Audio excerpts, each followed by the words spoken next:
Last लेक्चरमध्ये आपण theoretical part हा डिस्कस केलेला आहे सॉलिड स्टेटचा. आता आपण काय डिस्कस करायचं आहे तर ऑब्जेक्टिव्ह डिस्कस करायचे.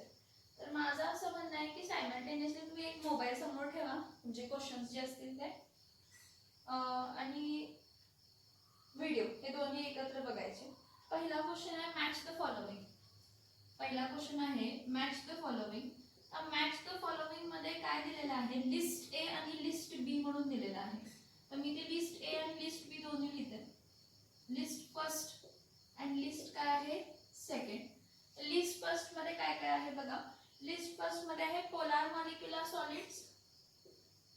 पहिला आहे पोलार मॉलिक्युलर सॉलिड्स.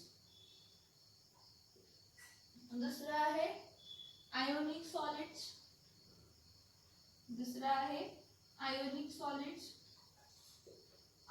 तिसरा आहे मेटॅलिक सॉलिड्स.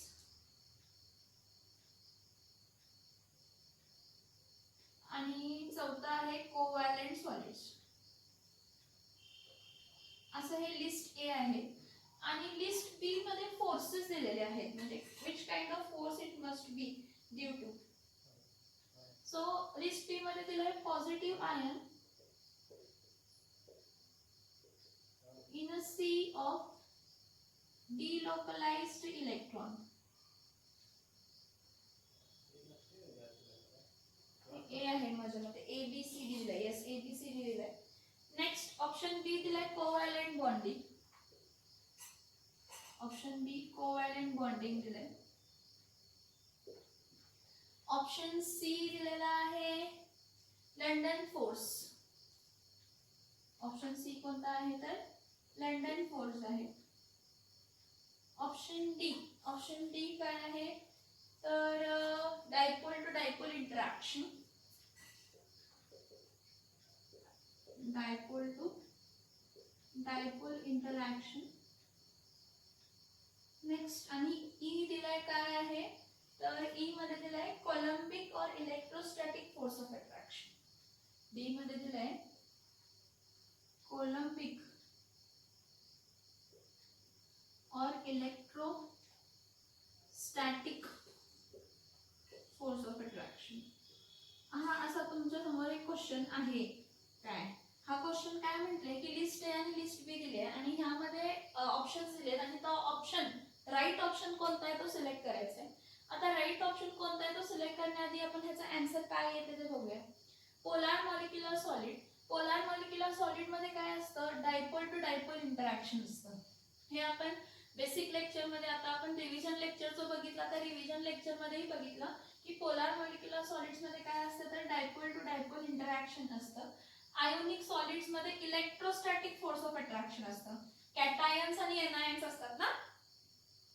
कॅटायन्स आणि एनायन्स अपोजिटली चार्ज आहे. अपोजिटली चार्ज आयन्स एक दुसऱ्याला काय करतात तर अट्रॅक्ट करतात. मेटॅलिक सॉलिड्स मध्ये the positive ions in a sea of delocalised electron.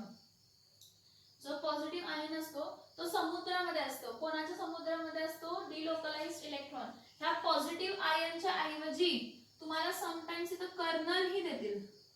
Colonel in a sea of delocalised electron. आता मी तुम्हाला लेक्चर्स मध्ये सांगितलेलं आहे कर्नल म्हणजे काय ते. आणि नेक्स्ट आहे कोव्हॅलेंट सॉलिड्स. कोव्हॅलेंट सॉलिड्स मध्ये काय असतं तर कोव्हॅलेंट सॉलिड्स नेटवर्क सॉलिड्स असेल option may be. Network solid sorry इथे नेटवर्क सॉलिड्स आहे. आणि नेटवर्क सॉलिड्स मध्ये कसलं बॉन्डिंग असतं तर कोव्हॅलेंट बॉन्डिंग असतं. असं कोणतं ऑप्शन आहे बघा की त्यामध्ये फर्स्ट ऑप्शन काय आहे, फर्स्ट ऑप्शन डी आहे. सेकंड ऑप्शन काय आहे, सेकंड ऑप्शन ई आहे. आणि थर्ड ऑप्शन काय आहे, थर्ड ऑप्शन काय आहे ए.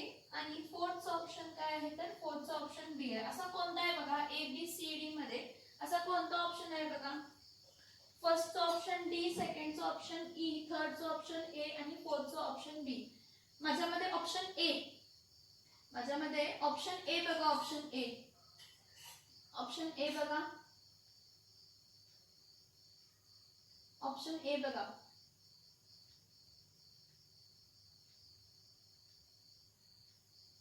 ऑप्शन ए बघा, option A is the right option, पहिला क्वेश्चन.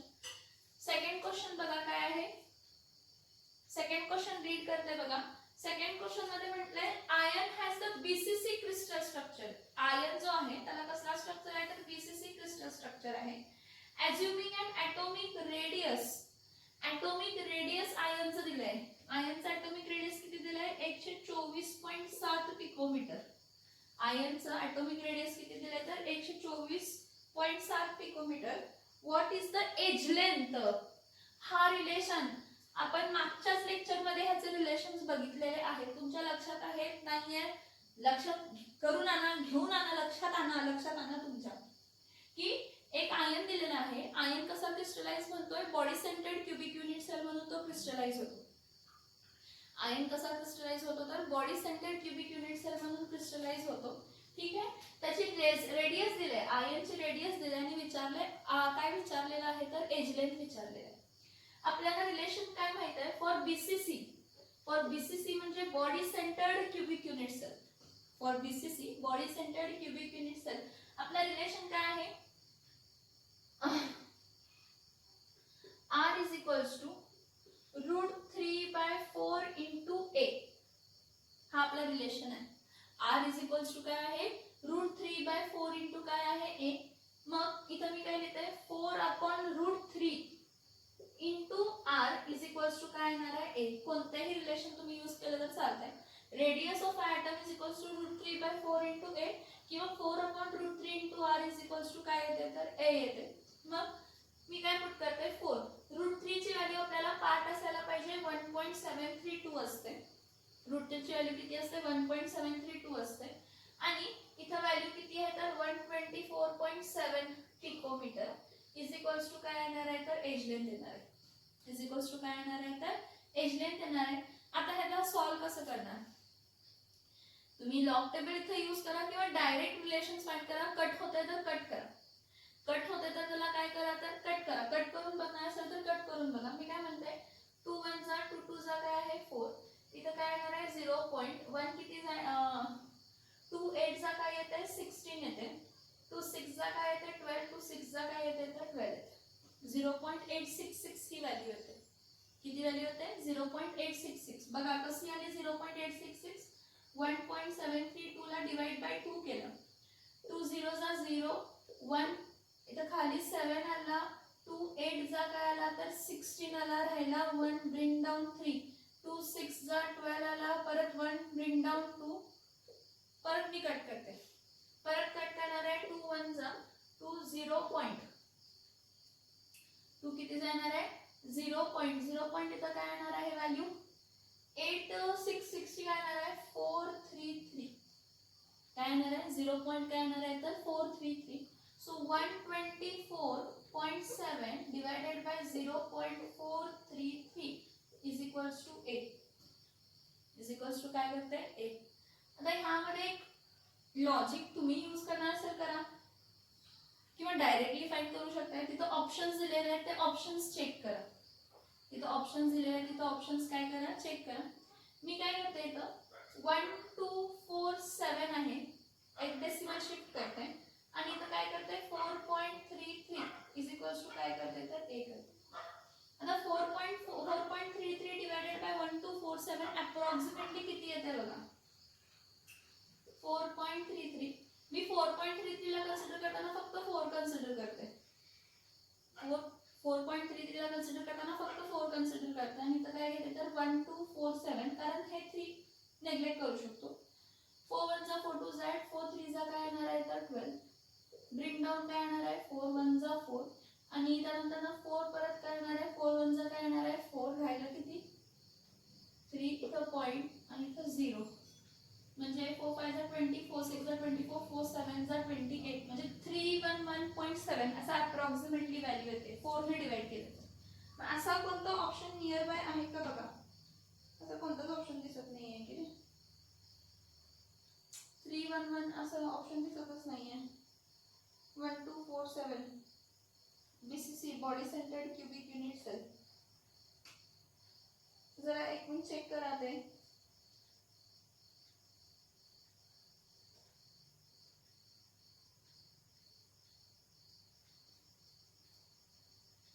311 311 जर जास्त येते 4.33 केला तर काय येईल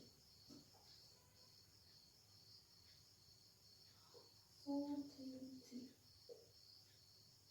1 2 4 7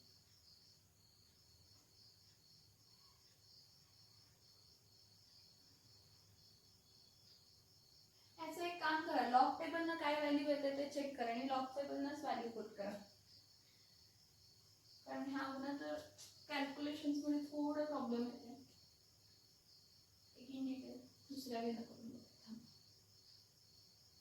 रूट 3 चा 1.743 1.732 काय येणार आहे 124.7 इंटू काय केलं 4 7 4 ला काय येते 7 4 चा 28 7 4 4 चा 16 17 18 4 चा 4 चा 8 plus 1 9 4 1 चा 498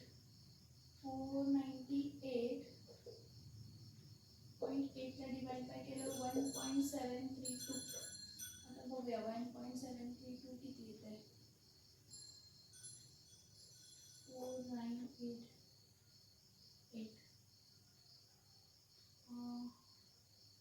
एक डेसिमल शिफ्ट केलं तर 17 येणार 17.32 येणार 17.32 मधला 17 जरी निग्लेक्ट केला तर 17 मधला 17 17 2 जा 34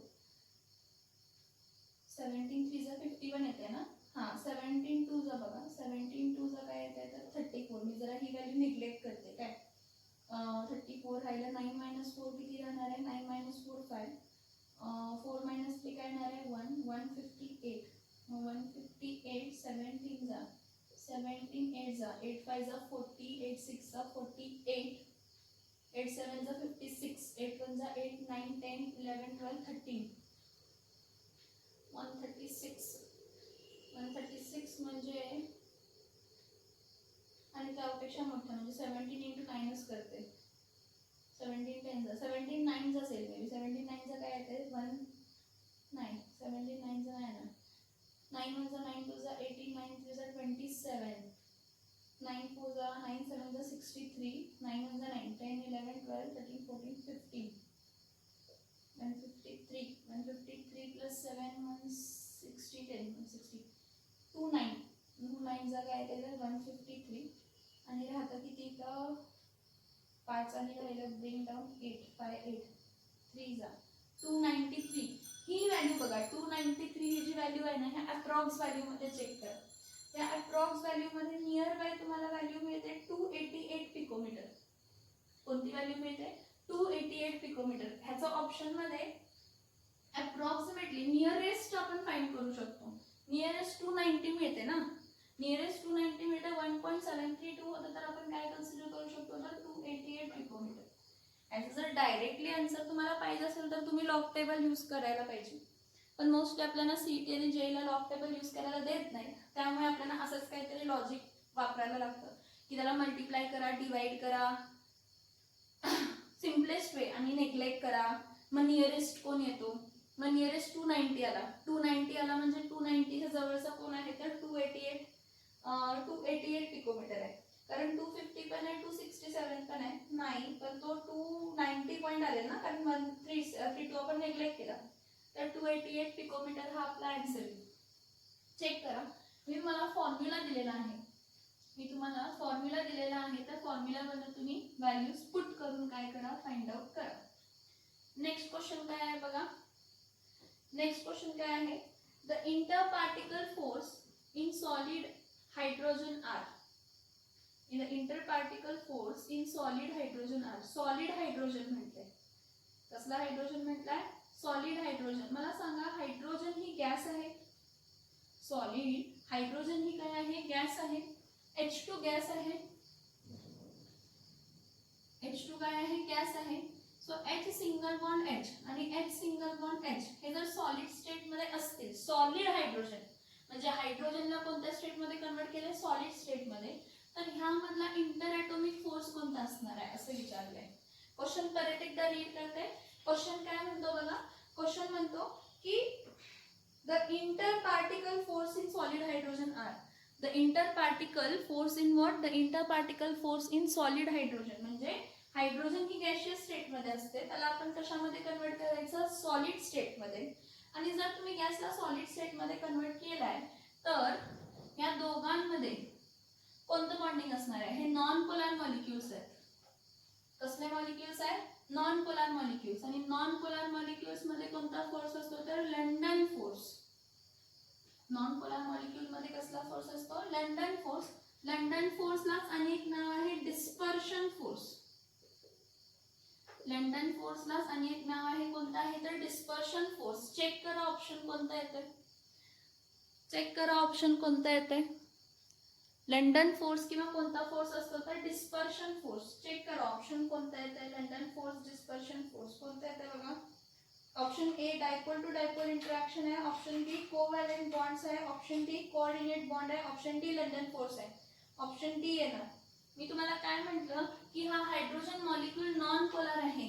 नॉन पोलार मध्ये कोणता फोर्स असतो, लंडन फोर्स किंवा डिस्पर्शन फोर्स असतो. नॉन पोलार मॉलिक्युल्स मध्ये कोणता फोर्स असतो तर लंडन फोर्स किंवा काय असतो तर डिस्पर्शन फोर्स. आता नेक्स्ट क्वेश्चन बघा. नेक्स्ट क्वेश्चन काय आहे, a solid is made up of two elements P and Q. A solid is made up of two elements. एक solid आहे तो किती एलिमेंट्स चा बनलेला आहे, a solid is made up of two elements P and Q. P and Q हे दोन elements आहेत, त्यानं एखादा सॉलिड बनलेला आहे. A solid is made up of two elements P and Q. Atom P are in CCP arrangement. Atom P are in a CCP arrangement. CCP cubic closed packing बाळांनो. कसली packing आहे, cubic close packing. मी तुम्हाला सांगितलं cubic close packing म्हणजेच काय, face centred. Cubic close packing म्हणजेच काय असतं, फेस सेंटर्ड. म्हणजे जे पी पार्टिकल्स आहेत ते पी पार्टिकल्स कुठे आहेत तर ते P particles face centred cubic unit cell सारखे आहेत. कशासारखे आहेत, face centred cubic unit cell सारखे आहेत. म्हणजे पी पार्टिकल्स किती आहेत, 4. P particles किती आहेत, 4. बघा, a solid is made up of two elements P and Q. Atom P are in CCP arrangement. Atom P कसल्या अरेंजमेंटला आहे, CCP अरेंजमेंटला.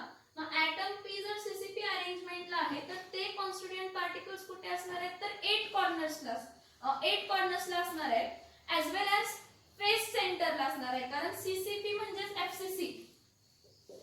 CCP म्हणजेच कसली अरेंजमेंट असते तर FCC. हे बघा, HCP किंवा कोणता असू दे, CCP असू दे, HCP असू दे किंवा कोणता असू दे, CCP असू दे, त्यामध्ये अरेंजमेंट कशी असते तर फेस सेंटर्ड क्यूबिक युनिट्स आहेत. मग P ॲटम्स किती असणार आहेत, 4. P ॲटम्स किती असणार आहेत, 4. पुढचा प्रश्न बघा काय म्हटलंय, and Q atom occupy all octahedral voids. And Q atom occupies all octahedral voids and half of the tetrahedral voids. So आपण एक रिलेशन बघितलेला होता काय, for n constituent particles. For n constituent particles octahedral voids किती असतात, n octahedral voids. Octahedral voids किती असतात, n. आणि टेट्राहेड्रल वॉइड्स किती असतात तर 2n. टेट्राहेड्रल वॉइड्स किती असतात 2n. असंच आपण बघितलं ना, असं आपण बघितलंय का बघा की आपण काय म्हटलं की जेव्हा एखादे n कॉन्स्टिट्यूएंट पार्टिकल आहेत म्हणजे 100 कॉन्स्टिट्यूएंट पार्टिकल असतील तर त्यामध्ये ऑक्टाहेड्रल वॉइड किती असणार आहे, ऑक्टाहेड्रल वॉइड किती असणार आहे तेवढेच. जेवढे कॉन्स्टिट्यूएंट पार्टिकल आहेत तेवढेच ऑक्टाहेड्रल वॉइड्स असणार आहेत. पण टेट्राहेड्रल वॉइड्स किती असणार आहेत तर त्याचे डबल. आता क्वेश्चन मध्ये म्हटलंय की एक सॉलिड आहे, हा, त्या सॉलिड मध्ये 2 टाइप ऑफ ॲटम्स आहेत, P आणि Q. मग P ॲटम जो आहे तो CCP अरेंजमेंट घेतो. P ॲटम CCP अरेंजमेंट घेतो म्हणजे तो CCP म्हणजे तो फेस सेंटर्ड आहे. फेस सेंटर्ड म्हणजे P ॲटम्स किती आहेत टोटल 4. P ॲटम्स किती आहेत टोटल 4. आता आपल्याला काय फाइंड करायचं आहे तर Q ॲटम्स किती आहेत. आता आपल्याला काय फाइंड करायचं आहे तर Q ॲटम्स किती आहेत. तर Q ॲटम्स किती असणार आहेत सांगा. Q ॲटम्स ऑक्टाहेड्रल वॉइड जेवढे असतील, जेवढे नंबर ऑफ ॲटम्स आहेत तेवढेच ऑक्टाहेड्रल वॉइड्स असणार आहेत ना, म्हणजे 4 plus what, half of tetrahedral voids. Tetrahedral voids double होणार ना, डबलचा अर्धा म्हणजे 8 × हाफ. हे ऑक्टाहेड्रल वॉइड्स मध्ये Q अचीव झाले आणि हे टेट्राहेड्रल वर्ड्स मध्ये क्यू अचीव झालाय. पण क्यू किती आहे, हाफ आहे. क्यू किती आज झालाय, हाफ. मग टोटल जर कन्सिडर केलं 4 + 4, 4 + 4 म्हणजे किती झालं तर 8. म्हणजे टोटल जर बघितलं तर पी किती आहेत 4 आणि क्यू किती आहेत 8. मग पी आणि क्यू बघितला तर इथं 4 आणि इथं 8 असतं. पी 4 आहेत तर क्यू 8 आहेत. आता ह्याला सिम्पलेस्ट फॉर्म्युला मध्ये कन्वर्ट करायचं असतं. सिम्पलेस्ट फॉर्म्युला मध्ये कन्वर्ट करताना ह्याला सिम्पलेस्ट रेशो मध्ये कन्वर्ट करा. ह्या दोघांना 4 ने डिवाइड करा. मग तुम्हाला काय मिळेल, P1 आणि Q किती मिळतील तर 2. P1 आणि Q किती मिळतील तर 2. लक्ष देऊन बघा. मी तुम्हाला मागचे 2 लेक्चर्स तुम्ही लक्ष देऊन बघितलं असेल तर तुम्हाला हे इझी जाईल असं मला वाटतंय. कारण मागचे 2 बेसिक लेक्चर्स आहेत ते आपल्याला माहित असणे खूप गरजेचं आहे. काय म्हटलंय, a solid is made up of 2 elements P and Q. एक सॉलिड आहे, तो कशाचा बनलेला आहे, 2 एलिमेंट्सचा बनलेला आहे. कोणते 2 एलिमेंट्स आहेत तर P and Q आहे. Okay. And atom P are in CCP arrangement. Atom P ची अरेंजमेंट कशी आहे, CCP. CCP म्हणजे काय आहे तर क्यूबिक क्लोज्ड पॅकिंग आहे. CCP म्हणजे काय आहे तर क्यूबिक क्लोज्ड पॅकिंग आहे. आणि CCP म्हणजेच CCP आणि CCP म्हणजेच काय असतं तर face centred cubic unit cell. हे तर मान्य आहे का, कारण मी लास्ट लेक्चरला तुम्हाला म्हटलं CCP असू दे किंवा HCP असू दे तो फेस सेंटर्ड असतो. CCP असू दे किंवा HCC असू दे, HCP असू दे तो कसा असतो तर फेस सेंटर्ड असतो. ओके. सो नेक्स्ट आणि काय म्हटलेलं आहे, atom P are in the CCP arrangement and atom Q occupies all octahedral voids. जेवढे ऑक्टाहेड्रल वर्ड्स आहेत तेवढे सगळे ॲज वेल ॲज अर्धे टेट्राहेड्रल वर्ड्सचे. आपल्याला काय माहित आहे, जर n कॉन्स्टिट्यूएंट पार्टिकल्स आहेत तर ऑक्टाहेड्रल वर्ड्स किती आहेत n आणि टेट्राहेड्रल वर्ड्स किती आहेत तर 2n. मग 2n चे हाफच अरेंज झालेत ना, मग 2n × हाफ nच राहणार आहे. म्हणजे हे 4 आहेत तर हे पण 4 आणि हे पण 4. मग 4 आणि 4 किती झाले तर 8. म्हणून आपण P आणि Q लिहिताना P4 Q काय लिहिला 8 आणि ह्याला सिम्पलेस्ट मध्ये कन्वर्ट करण्यासाठी ह्याला डिवाइड बाय 4 केला, डिवाइड बाय 4 केलं. सिम्पलेस्ट मध्ये कन्वर्ट करायचं. कधी पण कोणताही रिलेशन जो आपल्याला रेशिओ मध्ये येतो तो सिम्पलेस्ट मध्ये कन्वर्ट करायचा. याचा मॉलिक्युलर फॉर्म्युला काय येणार आहे PQ2. याचा मॉलिक्युलर फॉर्म्युला कोणता येणार आहे तर PQ2. ऑप्शन ए येतो बघा. कोणता ऑप्शन येतो तर ऑप्शन ए. चेक करा, ऑप्शन ए येतो. आणि मी जे सॉल्व करते आहे ते लिहून घ्यायचं आहे. मी जे सॉल्व करते आहे ते लिहून घ्यायचं आहे. मी जे सॉल्व करते आहे ते लिहून घ्यायचं आहे. उगाच टाइमपास म्हणून बघत बसायचं नाहीये.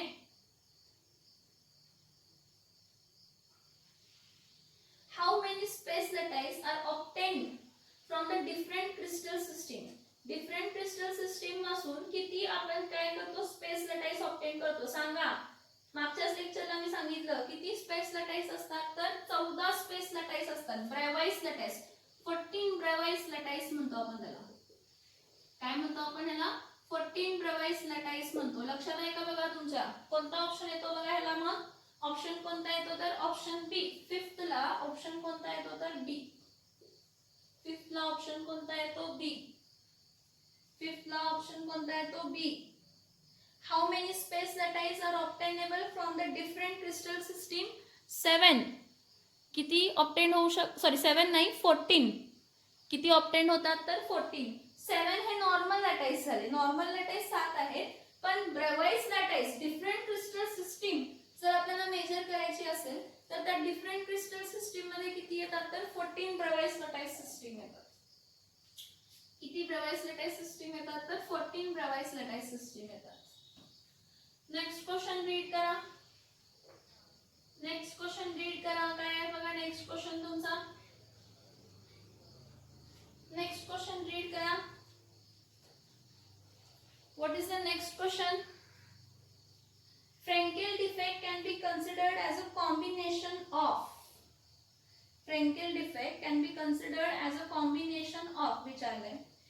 एक लक्षात घ्या की मी तुम्हाला म्हटलं की क्रिस्टल डिफेक्ट मध्ये आपण मेनली 3 टाइप ऑफ डिफेक्ट बघतो. प्लेन डिफेक्ट, लाइन डिफेक्ट आणि पॉइंट डिफेक्ट.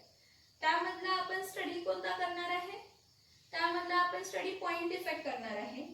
त्या पॉइंट डिफेक्ट मध्ये जो स्टॉइशियोमेट्रिक डिफेक्ट असतो त्या स्टॉइशियोमेट्रिक डिफेक्ट मध्ये 4 डिफेक्ट असतात. त्या स्टॉइशियोमेट्री डिफेक्ट मध्ये कोणते 4 डिफेक्ट असतात? तर वॅकन्सी डिफेक्ट एक असतो, वॅकन्सी डिफेक्ट एक असतो, दुसरा असतो इंटरस्टिशियल डिफेक्ट, आणि जर हे same defect vacancy defect ionic solids मध्ये झाला, जर same vacancy defect ionic solids मध्ये झाला तर आपण त्याला काय म्हणतो? तर Schottky defect. Same vacancy defect जर कशामध्ये झाला? आयोनिक सॉलिड्स मध्ये झाला तर आपण त्याला काय म्हणतो? Schottky defect. आणि इंटरस्टिशियल डिफेक्ट जर झाला आयोनिक सॉलिड्स मध्ये तर त्याला आपण काय म्हणतो? फ्रँकेल डिफेक्ट म्हणतो. पण इथं लक्षात, हा फ्रँकेल डिफेक्ट घडताना होतंय काय? हा फ्रँकेल डिफेक्ट घडताना होतंय काय? काय होतंय बघा की एखादा क्रिस्टल लेटाइज आहे, त्यामध्ये कॅटायन आहे, एनायन आहे, कॅटायन आहे, एनायन आहे, एनायन आहे, कॅटायन आहे, एनायन आहे, कॅटायन आहे, कॅटायन आहे, एनायन आहे, कॅटायन आहे आणि एनायन आहे.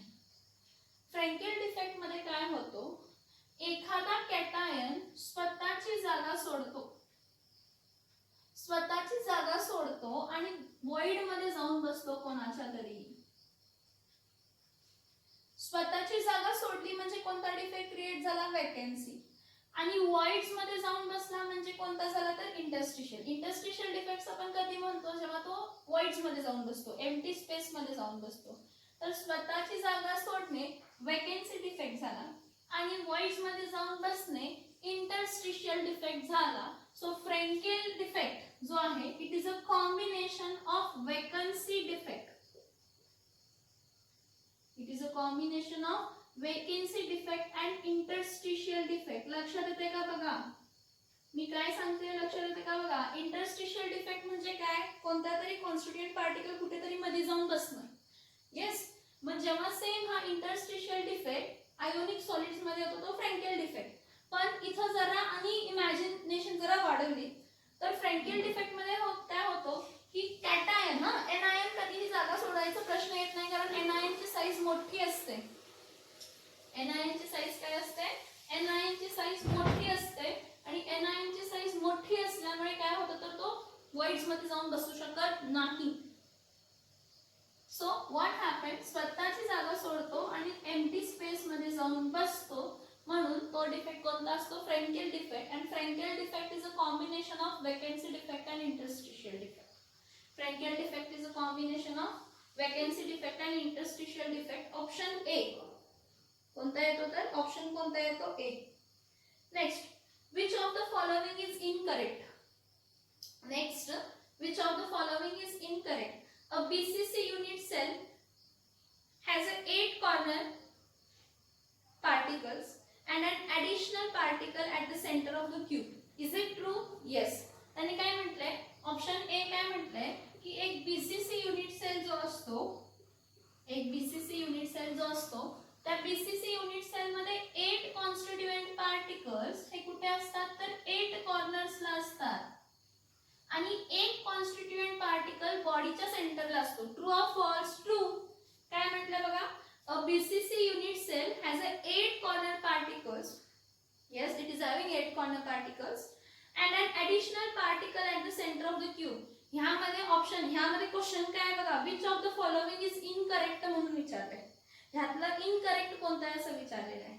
Next, a FCC unit cell has a total 4 particles per unit cell. FCC मध्ये जास्त त्यांनी एक्सप्लेन नाही केलेला. त्यांनी म्हटलंय की जो काही एफसीसी युनिट सेल असेल, जो काही एफसीसी युनिट सेल असणार आहे त्या एफसीसी युनिट सेल मध्ये टोटल 4 पार्टिकल्स असणार आहेत. टोटल पार्टिकल्स किती असणार आहेत? 4. Next, a particles at the center of unit cell is not shared by any other unit cell. True आहे.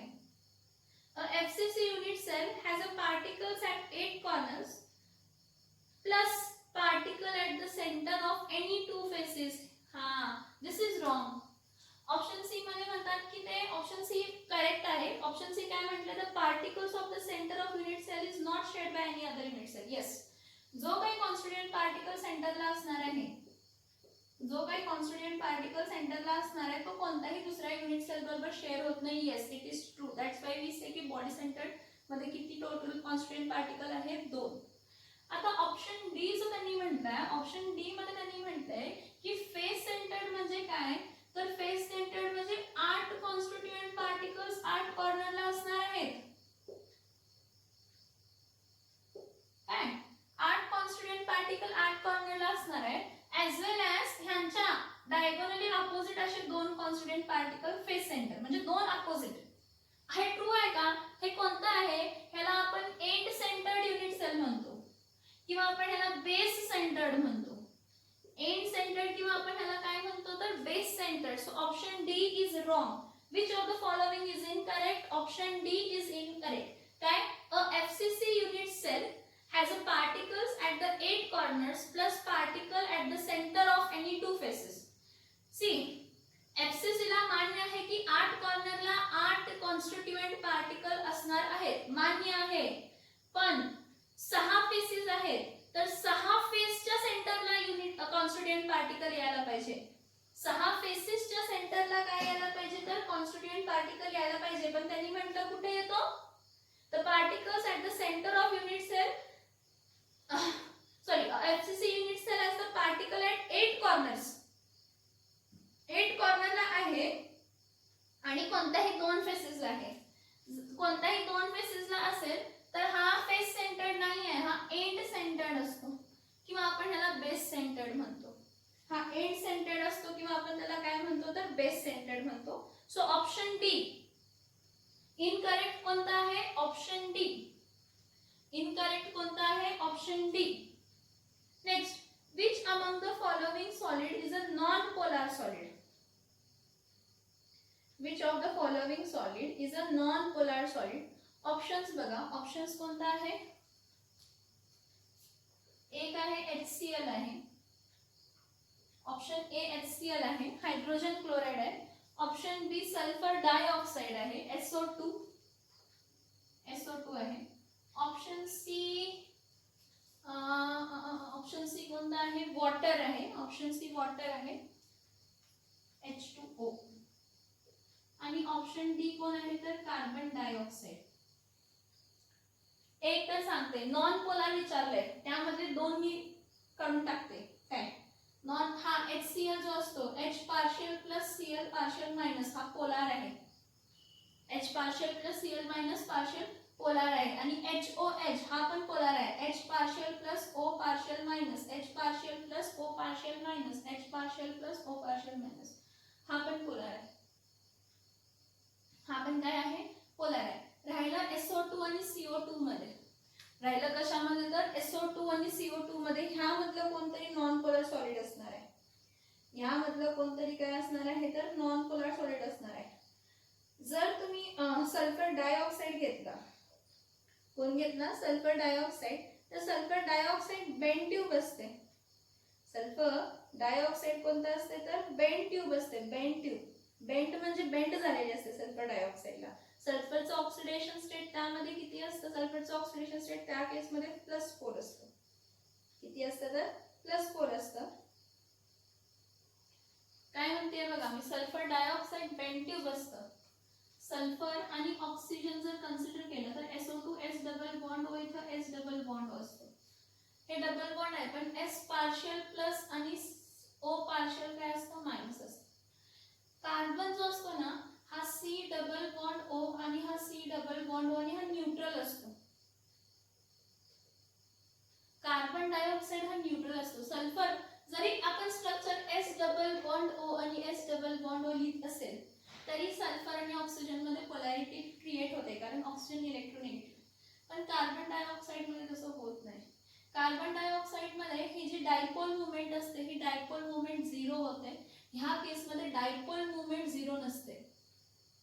Dipole moment is not equals to 0. ह्या case मध्ये dipole moment not equals to 0 आणि ह्या case मध्ये dipole moment is equals to 0 असते.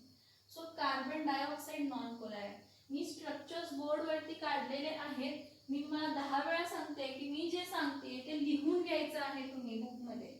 त्या ऑप्शनच्या पुढे त्याचं रिझन ॲज वेल ॲज ते तुम्ही लिहून घेणं खूप गरजेचं आहे बाळांनो. जर तुम्ही लिहून घेतला तरच तुम्हाला समजणार, नाही तर समजणार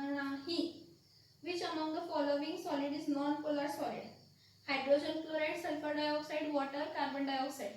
सगळे स्ट्रक्चर्स मी बोर्डवरती ड्रॉ केलेले आहेत.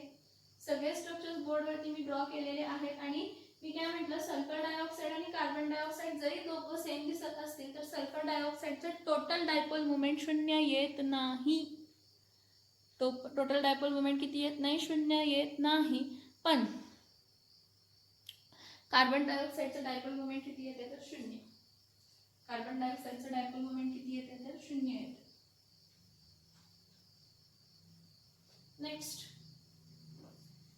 नेक्स्ट बघा, amorphous solids possess sharp melting point. False. Amorphous solids does not possess sharp melting point. पहिला तर 9th वन सांगते. 9th वन ऐका. Amorphous solid possess sharp melting point. No. Exhibit anisotropy. No. They exhibit isotropy. Amorphous solids मध्ये काय असतात? तर isotropic असतात. Are super cooled liquid. Super cooled liquid आहेत ते. येस. amorphous solids काय आहेत? Super cooled liquid. Option D म्हटलंय possess long range order. No. हे बघा, possess sharp melting point, exhibit anisotropy, possess long range ordered structure. हे सगळे कोणते प्रॉपर्टीज आहे? क्रिस्टलाइन सॉलिडची प्रॉपर्टी आहे. एकच amorphous सॉलिडची प्रॉपर्टी आहे की ते सुपर कूल्ड लिक्विड्स आहेत. म्हणजे ऑप्शन सी मध्ये बघा, तो ऑप्शन सी आहे, सुपर कूल्ड लिक्विड्स. कसले लिक्विड्स आहेत ते? Super cooled liquids. विचार करा की सुपर कूल्ड लिक्विड्स नसणार आहेत. amorphous सॉलिड्स म्हणजे काय? जे दिसतात सॉलिड सारखे पण प्रॉपर्टीज त्याचे कशासारखे आहेत? तर लिक्विड सारखे. ते दिसतात सॉलिड सारखे पण त्याचे प्रॉपर्टीज कशासारखे आहेत? तर लिक्विड सारखे. सो amorphous सॉलिड्सला आपण काय म्हणतो? तर सुपर कूल्ड लिक्विड्स. हा, आणि एक त्याला नाव आहे, आणि ऑप्शन मध्ये तुम्हाला दिलेलं नाहीये, आणि एक त्याला नाव आहे सुडो सॉलिड. सुडो सॉलिड्स म्हणजे खोटे सॉलिड. amorphous सॉलिड्सला सुपर कूल्ड लिक्विड ही म्हणतो आणि सुडो सॉलिड्स ही म्हणतो, म्हणजे खोटे सॉलिड्स म्हणतो. नेक्स्ट ऑप्शन 9 चा ऑप्शन कोणता येते? तर C. Next, a crystalline solid XY3 has CCP arrangement for its element. Why? X occupies. काय ऑक्युपाय करतं? X काय ऑक्युपाय करते असं विचारले काय? ठीक आहे, फाइन. जरा उलट विचारले, ह्यामध्ये लक्ष देऊन बघायचं. एकाचा मॉलिक्युलर फॉर्म्युला दिलाय XY3. हा हे आहे, प्रश्न आहे XY3. Question number 10. Question number 10 बघा. हा, XY3 असं म्हटलंय. XY3 मध्ये म्हटलंय a crystalline solid XY3 has a CCP arrangement for its element Y. म्हणजे जे एलिमेंट Y आहे ना, चला आता बघूया आपण. एलिमेंट Y एक आहे आणि एलिमेंट X एक आहे. एलिमेंट Y ऑक्युपाय काय करतो? कॉर्नर्स ऑक्युपाय करतो. काय करतो ऑक्युपाय? कॉर्नर्स ऑक्युपाय करतो. म्हणजे तो किती असणार आहे? FCCP आहे. CCP म्हणजे फेस सेंटर्ड आहे. CCP म्हणजे तो काय आहे? Face centred. म्हणजे Y किती असणार आहे? तर 4 असणार आहे. Y किती असणार आहे? 4. Y किती असणार आहे? 4. इथे दिलाय काय बघा, y इज इक्वल्स टू काय दिलंय? 3. y काय दिलेला आहे? 3 दिलेला आहे. तर एक लॉजिक यूज करायचं. काय? एक लॉजिक काय यूज करायचं? दोन्ही काउंट करून बघा. हा 1 आणि हा 3 किती झाले? 4 पार्ट्स झाले. 1 + 3 किती झाले? तर 4 पार्ट्स झाले. जर बघा, हा जर माझं काय म्हणणं आहे, जर हा y आहे 4 तर x एक तर ऑक्टाहेड्रल वॉइड्स असतं, तर तो पण किती असला असता? 4 असला असता. सगळे असले असते, अरेंज केले असते, सगळे काय केले असते? ऑक्युपाय केले असते. जर 1/3 ऑक्युपाय केलं असतं तर काय म्हणते मी? जर 1/3 ऑक्युपाय करत असतं ऑक्टाहेड्रल वॉइड्स. ऑक्टाहेड्रल वॉइड्स बद्दल सांगतेय की जे x कॉन्स्टिट्यूएंट पार्टिकल आहे ते x कॉन्स्टिट्यूएंट पार्टिकल जर ऑक्टाहेड्रल वॉइड्स आहेत, मग जेवढे CCP मध्ये कॉन्स्टिट्यूएंट पार्टिकल 4 आहेत, मग हे पण किती असणार आहे? 4. ऑक्टाहेड्रल वॉइड्स पण किती असणार आहे? 4. For n sphere octahedral voids n असतात आणि टेट्राहेड्रल वॉइड्स काय असतात?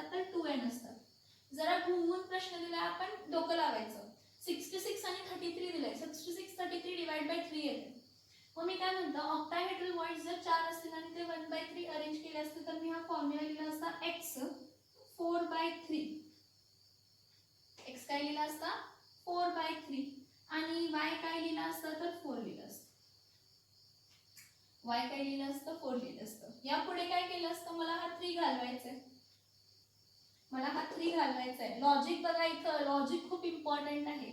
मी म्हटलं की जर सीसीपी आहे आणि y कॉन्स्टिट्यूएंट पार्टिकल सीसीपी आहे म्हणजे face centre cubic unit cell achieve करतात तर y किती आहेत तर 4 आहेत.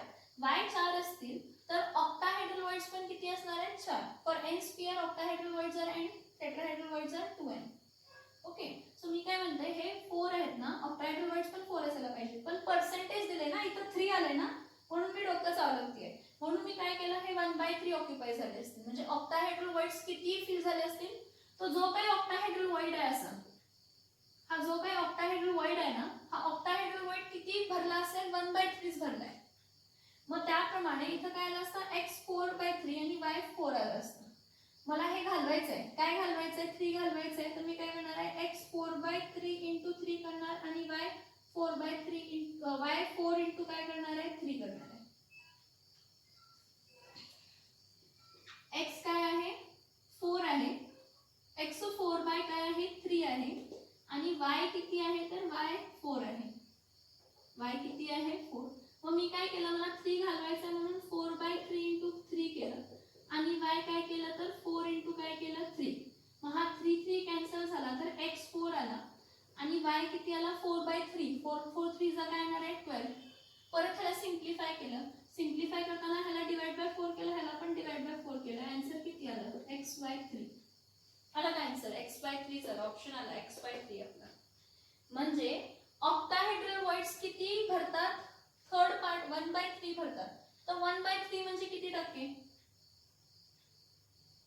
3 बाहेर 1 आत घेते 0.10 3 3 जा 9 0.33 जा 9 म्हणजे 0.33%.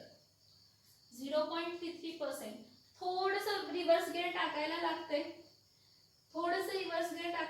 आणि आपल्याला आन्सरही मिळतं. मग थोडंसं रिव्हर्स गिअर टाकायला लागतं आणि आपल्याला आन्सरही मिळतं. काही प्रॉब्लेम नाही इझी आहे. काही प्रॉब्लेम नाही आणि तो इझी आहे पण जरा डोकं लावायला लागते. काय लावायला लागते तर डोकं लावायला लागते. कोणता येणार आहे ऑप्शन कोणता येणार आहे 66% of tetrahedral voids 33% of tetrahedral voids 66% of octahedral voids और 66% ऑफ ऑक्टाहेड्रल वॉइड्स और कोणता आहे ऑप्शन डी 33% ऑफ कोणता आहे तर ऑक्टाहेड्रल वॉइड्स. सांगा कोणता आला answer. x occupies what percent विचारलंय what percent 33% of what octahedral voids म्हणजे कोणता ऑप्शन आला रे ऑप्शन कोणता आला डी. ऑप्शन कोणता आला डी. मॅम तुम्ही असं कसं फाइंड केलं लॉजिक यूज केलं दुसरं काहीही केलेलं नाही फक्त आणि फक्त लॉजिक यूज केलं. ऑप्शन ऑप्शन काय आहे डी. लक्ष देऊन बघा फक्त लॉजिक यूज केले बाकी काय नाही. मला फॉर्म्युला दिलेला होता xy3 y3 मी जास्त त्याला डोक्यात ताप घेतला नाही तो ताप मला नंतर करून घ्यायचा आहे. y मी बघितला फक्त y काय म्हटलेला आहे सीसीपी आहे म्हणजे y किती कॉर्नर्सला अचीव करतो तर y 4 म्हणजे टोटल 4 8 कॉर्नर्सला 8 1/8 शेअर होतात आणि फेस सेंटरचे हाफ शेअर होतात असे मिळून किती झाले तर 4. मग y 4 आहे तर x किती असतील तर इथं x आणि y रेज टू 3 म्हटले ना. मग मी म्हटलं ऑक्टाहेड्रल वॉइड्स घेऊया. टाइम माझा डॉक्टर चालला की ऑक्टाहेड्रल वॉइड्स घेऊया रिलेशन इझी जातं. पण मी म्हटलं की जर y 4 असेल तर x पण काय असणार आहे 4 आणि इथं 3 आहे म्हणून मी तो 1/3 केलं. 1/3 केलं मग मला असं दिसलं की x 4/3 आणि y 4 येते. मला सिम्प्लिफाय करत गेले तर मला फॉर्म्युला x/3 मिळाला म्हणजे जो मला पाहिजे तोच मिळाला. म्हणजे हा माझा लॉजिक बरोबर आहे ना की जर y 4 असतील तर x पण 4 आहे आणि त्याचे 1/3 शेअर झाले आहेत. तर मला 3 घालवायचा होता. हा 3 आलाय ना तो घालवायचा होता म्हणून मी 1/3 घेतला. हा 3 घालवायचा होता म्हणून मी 1/3 घेतला आणि तो वॉइड्सलाच घ्यायचा. You have to make practice, you have to make logics, then only you will get this.